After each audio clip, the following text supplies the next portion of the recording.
નમસ્કાર, હું રાજુ કરપડા.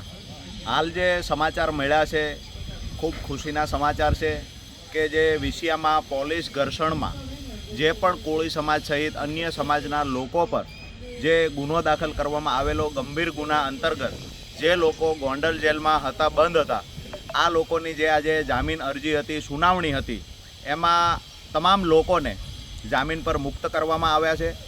અને જે કાંઈ એમની શરતો છે, દર મહિનાની 1લી તારીખે હાજરી પુરાવાની ચાર્જશીટ બને ત્યાં સુધી ગુજરાત બહાર નહીં જવાનું, આ બધી શરતો પછીની વાત છે.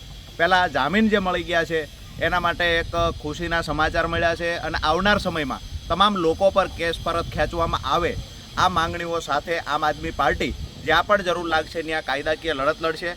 આ લડાઈમાં પીડિત પરિવારની સાથે અને જે ઘર્ષણમાં જે પરિવારના લોકો, નિર્દોષ લોકો જેલની અંદર હતા, આ તમામ લોકોની સાથે સહાનુભૂતિથી અને લાગણીથી જે આમ આદમી પાર્ટીના નેતાઓ સાથે અન્ય સમાજના, અન્ય પાર્ટીઓના નેતાઓ જે જોડાયા, આ તમામનો હું આભાર માનું છું. સાથે જ ખાસ કરી અને આભાર આમ આદમી પાર્ટી લીગલ ટીમ એવા ગોપાલભાઈ ઇટાલિયા, જેને મફતમાં તમામ આરોપીઓને, તમામ જે નિર્દોષ લોકો છે એ લોકો માટે કેસ લડવાની જાહેરાત કરેલી. સાથે જ અમારા ભાઈ ત્યાં સ્થાનિક વલ્લભભાઈ રંગપરાની વાત હોય કે પછી જે પરસોત્તમભાઈ બોટાદથી જે વકીલોએ અહીંયા લીગલ રીતે જે કાંઈ મદદ કરવાની થતી એ મદદ પીડિત પરિવારને કરી છે. જે લોકો અંદર હતા એ લોકોને પણ લીગલ એડવાઇસ આપી છે, મદદ કરી છે. તો આ તમામ લોકોનો આ તકે આભાર માનીશું. અને સાથે જ જે પણ મિત્રોએ આ જે લડાઈમાં સહભાગી બન્યા છે, આ તમામ મિત્રોનો ખૂબ ખૂબ આભાર.